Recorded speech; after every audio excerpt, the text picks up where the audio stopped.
I got to ask you about something. I said this a couple days ago about Detroit. When Dan Campbell gives these speeches, sometimes I'm a little bit of a cynical media person. I go, oh, they're a little cringy, but they're not to the players. You guys are all, there's a brotherhood and a masculinity to football that I can't relate to. And one guy unravels the locker room if he's not on board. So I think Dan Campbell, I missed on that. I think he's a home run coach. Now, Sirianni can drive me crazy because he has assistants holding him back from players. He's barking at fans. But my brain goes to, well, Dan Campbell is very emotional. I didn't see it. It works. Do you ever watch the Sirianni theatrics as a player who's got a better feel of this than I do? Do you ever look at it and go, Nick, you're not a fan? Or do you get the emotion in an emotional city, Philadelphia works? Because I look at it and I think this is going to unravel. You can't have your coach being held off by assistants. How do you view him? No, I think it's a great question, right? And that was something we always preached in the locker room. There's a difference between being emotional and being passionate, right? Emotion sometimes can get away from you and be a distraction. Passionate means like, I am so committed to the goals and the objectives of this unit that I'm willing to do anything and everything. When it comes to the emotion and the passion, whatever you want to classify it in this case on the sideline of these two guys, remember the advantage that they have is that they're not the play callers, right? So their team, their role on the team on game day is game day management, timeouts, end of game situations, before half, clock management. We got 4 downs here. Hey, we got to play for the touchdown. We're in field goal range. Whatever the game management, I think the two of these guys do it as well as anybody in football. I think that's their game day role, but they are not living and dying like Kevin O'Connell and Matt LaFleur and McVay, where they're living and dying with their call sheet in every single play. I'm mad about first down. I'm mad about the offensive holding call. I'm mad, but I've got to call 2nd and 20, right? So it's a little bit of an advantage that the non-play calling head coaches have is they can really dive deep into messaging and vision and game day emotion and strategy and manage the team, manage the people, manage the relationships, because they don't have to do the play-to-play 1st and 10, 2nd and 5, 3rd and 2. That's a whole different advantage. Kevin O'Connell can't be losing his mind getting into it with defensive players because the offense is on the field. So again, it's a different role. I think it's 2 roles that these guys have obviously done as well as anybody in football. And I don't think Sirianni gets enough credit. I think right now Dan Campbell's getting all the flowers, and God, he probably even deserves more. What he's done there is remarkable. Sirianni, all he has done is win. He's won with different coordinators on both sides of the ball. Obviously, they draft incredible, they develop. I think Sirianni doesn't get enough credit. And I think to your point, it's a lot because of everyone sees the high emotion and the high. But as a player, I love it. I don't mind my coach being into it because that's how I was. Like, I'm cool with it. Man, I can't tell you how that whole speech from Greg Olson is just straight fire for so many different reasons. And I got the chills because it brings it back for me. It really does. And it just really enhances, because you have Colin saying like he thinks some of these things are cringy and he can't relate to it and stuff like that. And that is the difference of sports. That is what sports teaches you. Like even just the saying where he's like, there's a difference between emotion and, passion.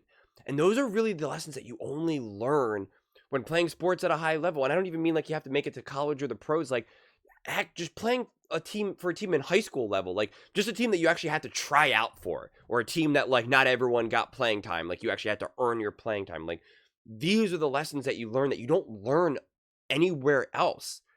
You don't learn how to really use your emotions in the workforce in college. I don't mean sports now. I just mean like in everyday life, working as a construction worker or as an insurance salesman. Like you don't learn how to use your emotions, how to use your energy. You don't learn that type of stuff. You don't learn the difference between passion and emotions because you're just taught, get rid of all that. When you're in grade school and in 10th grade or whatever, they're not like, you need to learn how to use your emotions and your passion to figure out this mathematical equation to solve for X.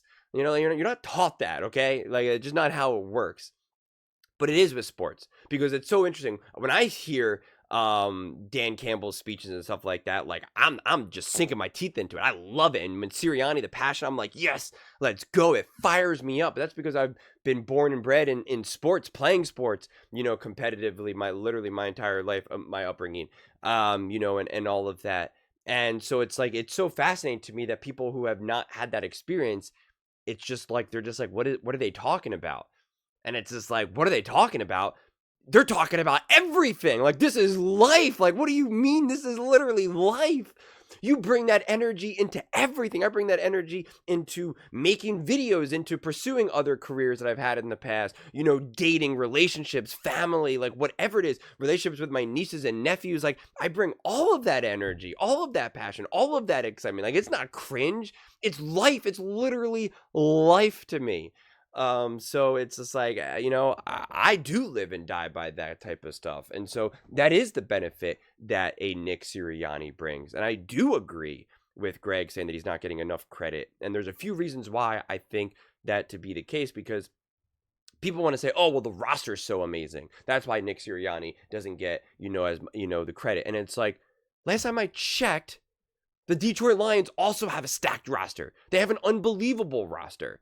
So why does Dan Campbell get it? And also, Dan Campbell is working with 2 elite coordinators, and so like Ben Johnson, like right there, that's the offense right there. So it's like, why does that? And part of me thinks it's like, and again, I do believe that both these coaches should get credit, but I think part of it is because the Detroit Lions have been nothing for decades, whereas the Eagles, since 2000. Have the 3rd most playoff wins. All right, they're only behind the New England Patriots with Tom Brady. That whole dynasty, it's kind of hard to catch up to Tom Brady and the Patriots, and the Baltimore Ravens. And until last year, the Eagles were ahead of the Baltimore Ravens, but the Baltimore Ravens got another playoff win, so they leapfrogged them.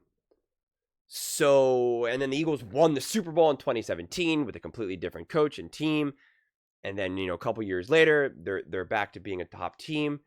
So they don't give Sirianni the credit for like really making something out of nothing, for creating a culture, because you can make the argument that culture, the level of excellence has already, was already established in Philly, whereas the Lions, they did not have that. They were an absolute disaster, and they needed Dan Campbell to kind of create this from the ground up. Not to mention, and again, I don't think there's necessarily like a media bias here, but I do think, generally speaking, people are rooting more for the Lions now because the Lions haven't done anything in decades, right? The Eagles did win. There's just different levels of that. I think right now, if the Panthers were a really hot team, or I'm trying to think of other random teams that have really done nothing for a really long time, the Raiders, whatever it is, like people will be excited to get behind that. So there's just like, I think a general casual fan who doesn't really know a ton about football will more likely root for the Detroit Lions than, say, the Philadelphia Eagles. So I think that's part of it as well. But yeah, Sirianni does deserve credit. And I think what Greg Olson, I didn't even look at it in that way in terms of like the benefit of having a coach that isn't really play calling, because he gets to kind of get locked into other details and whatnot. I still have concerns about that, because then you're still beholden to your coordinators.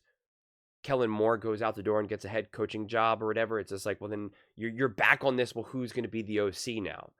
Is he going to be good? Is he not good? If the Eagles offense struggles, do we have to fire the OC? Who's the problem? Is it this new OC? Is it Sirianni? Right? Like, you're just back on that train here. There's been reports that Jalen Hurts doesn't like John Smith as the OC. Like, you know what I mean? Like, you just get back on that. Like, so that is a legitimate drawback when your head coach is not the true brains and the play caller of the offense more than anything. I will always have concerns about that. I had that concerns about defensive head coaches, even when they're in control of the defense. It's just a step, at least in the other direction still, because at least you still have your fingerprints all over that defense. But yeah, I think it is totally fair that Sirianni doesn't get enough credit, and a lot of it is undeserving. And Colin wants to keep harping on some of these other things that I just think right, since he hasn't played, he doesn't get it. And that's no disrespect to Colin, because I think, he admitted it. He has the awareness. Hey, I never played. I don't, I can't connect to this in the way that you guys can. And it is different. Athletes are different people. They do bring a level of intensity. Again, I never played in the NFL. I played at pretty high competitive levels, but I obviously did not reach the NFL. And again, even just my experience in that shows it to me. And it takes segments like this. It takes, someone who did play in the NFL like Greg Olsen, saying something like, I've always been told, we used to always talk about, there's a difference between emotions and, passion. And I'm like, yes, exactly. And it's just like, it just brings it back to you. You're like, oh my God, these are the lessons that I've been instilled in me, that again, once you leave sports behind, you're not having those conversations. You're not doing that. If you're working in an office, like, your boss isn't telling you emotions and discipline and this, like, you're just not getting that. You're being told, okay, so for this quarter, we want to really kind of improve our sales, guys. I know we can bring it if we can do it, upstairs, they really want us to kind of, push this product, and by golly, I think we can do it. And it's like, cool, let's do it. Or, if you're working a blue collar job, it's like, all right, we got this job next week. That's what we're doing. We got to paint this house. We got to build this deck. We got to install this garage door. It's not like, we can do it, guys. Come on, let's install this garage door. We can do it, guys. I believe in us. Everyone doubts us that we could be the best garage door installers. They doubt that we can do it. We're going to prove them wrong. It's just like, no, man, we got a job. We quoted them. We got to get this done by next week, and then we're going to go on to the next one. Like, it's just different energy, different mentalities that, you can lose sight of very quickly. And, it's always fascinating. I'm always fascinated to see where all of these roads intersect, and where they also, go opposite directions. And I think the Philadelphia Eagles are in a great spot going into this season. And I do think Sirianni, though, unfortunately, despite everything that I said, will be on the hot seat regardless. That is just a reality. When you have a top team, you're the Philadelphia Eagles. The expectations right now in the locker room, the front office, ownership, the fans, it's to win a Super Bowl. It is to win a Super Bowl. It's not to just get to the NFC Championship game. It's not to just get to the Super Bowl and then lose. It's to win the Super Bowl. And that's why there's a lot of heat. There's a lot of extra heat on Sirianni and the Philadelphia Eagles, because the expectations are of greatness. That just comes with the territory. If you don't want those expectations and you don't want that hot seat, then you can go be the coach of, the Panthers, of the Atlanta Falcons, of the Jacksonville Jaguars. But with Philadelphia, you're expected to win. But those are just my thoughts. I'd absolutely love to hear yours. What do you guys all think about Nick Sirianni actually not getting enough credit for the Philadelphia Eagles' success?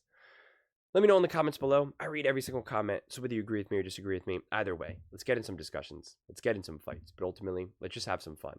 And please do consider subscribing. We're building an amazing community here, and I absolutely love to see you part of it. I want to build something that we all genuinely feel connected to. Something that we're really excited to be a part of. I think we're well on our way to doing it. And please don't forget to give this video a thumbs up, as it really does help with the visibility and the algorithm. Thank you so much. See you next time.